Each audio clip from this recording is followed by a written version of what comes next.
Allez, l'élevage de cochons en pleine nature, de porcs en pleine nature. C'est Fred qui s'en occupe. Alors c'est du petit lait qui sort ici, donné avec un complément. Fred, d'où il vient ce petit De la lait? farine de céréales. Voilà. D'où il vient le petit lait là? Le petit lait, on le récupère dans une exploitation qui font de la transformation fromagère, qui est sur Sambre. Et donc on le récupère pour le redonner aux cochons, quoi, pour le revaloriser. Combien de cochons vous avez, vous? Là, il y en a autour de 25. En pleine nature, on va bien montrer. Là derrière, ils sont là derrière. Le parc qui est là derrière, et donc c'est eux qui mettent le terrain à nu en général. Voilà, avant c'était tout boisé et maintenant c'est déboisé. Ils ont combien d'hectares pour l'ensemble des... Là, il y a un demi-hectare quoi, Oui. pour tous les cochons, là. tous les cochons? Voilà, sur 2 parcs. Donc, élevage en pleine nature, on le précise bien. Vous les avez à peu près à combien? 20 kilos ces cochons? On essaye de les acheter entre 15 et 25 kilos quoi. Au printemps. Voilà, au printemps. Et donc, ils grossissent pendant tout l'été. Ils grossissent tout l'été, ouais, jusqu'à l'hiver et en hiver ils sont vendus. À 140 kilos à peu près. Voilà, autour de 140, de 140 à 180 quoi. Voilà. Alors, on précise bien une chose. Alors, il y en a un qui est magnifique, là, il est beau, lui. Voilà, celui-là, c'est un qui est resté de l'année dernière. Voilà. Alors, on précise que vous les vendez ensuite, en fin d'année, et donc les gens vous les achètent. Ils sont préachetés, on peut résumer comme ça? Oui, on a la clientèle, donc on sait qu'en face, ils vont être revendus, quoi. Oui, c'est ça. Voilà. Ça veut dire que voilà, si quelqu'un veut un cochon, il vous fait signe, vous l'élevez, vous l'engraissez pendant tout l'été. Voilà. Après, ils sont vendus vivants.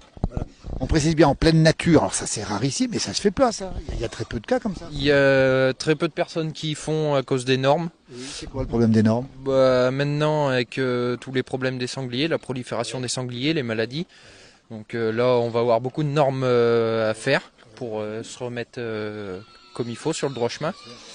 Et donc pour plus que les sangliers puissent communiquer avec les cochons, quoi. Pas qu'il y ait de croisement, hein, ça c'est important. Voilà, c'est ça. C'est pour ça que déjà, on a sur la totalité, c'est que des mâles castrés. Ah d'accord. Donc il n'y a pas de reproduction possible avec les Une sangliers. reproduction possible. Ça attire les sangliers autour quand même? Non plus. Depuis qu'on a plus de femelles, ils viennent plus traîner autour. Ouais. On sait que c'est possible, hein, le croisement cochon-sanglier est tout à fait possible. Voilà, c'est possible. Ouais. C'est possible. Comment on les nourrit en dehors du petit lait et des céréales que vous donnez? La nature évidemment, mais quoi d'autre? On a un primeur qui ramène tous ces déchets. Tous ces fruits et légumes qui sont invendus ou qui sont abîmés, il les ramène, ça lui fait plaisir. Ma belle-mère lui a même fait un petit cadeau, elle lui a mis un petit panneau La Corse à Fred, parce que ça lui rappelle la Corse. C'est un Corse, ah bah tiens, si c'est un Corse, ça c'est extraordinaire. Alors, ensuite, vous les vendez et qui les tue alors en général? Après, les personnes doivent les passer en abattoir, donc ils ont une traçabilité, ils sont marqués à l'encre pour le suivi des bêtes quoi, en abattoir. Donc voilà. Celui-là, son sort, c'est quoi? Celui-là, peut-être saucisson ou on sait pas. Ils sont meilleurs que les porcs élevés en batterie. Un peu plus de goût, oui. Un peu plus de goût. Ouais. Il n'y a pas de label aujourd'hui pour ça. Si, il y a quelques labels. Après, nous, on n'a pas spécialement envie de passer dans des labels à cause des normes qui se rajouteraient encore en plus. Donc, nous, ça nous convient comme ça.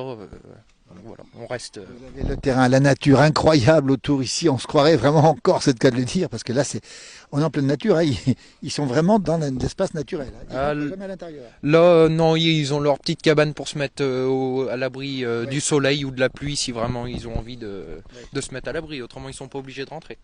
Fred, 24 ans, voilà la passion pour les cochons. Une belle initiative. Vous pensez le développer encore ou pas? Non, ça reste comme ça pour le moment. Ça va très bien. Ça fait déjà pas mal de boulot. En plus des vaches, en plus des brebis, il a les porcs, les cochons. C'est une race particulière, cela? Non, c'est pas une race particulière. Il y a un peu de tout croisement. Voilà, ça sort de.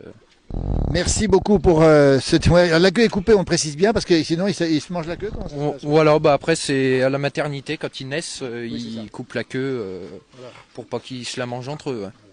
Des cochons pendant toute leur vie qui sont heureux, en tout cas qui vont prendre du poids, qui vont grossir. Voilà, qui sont très heureux.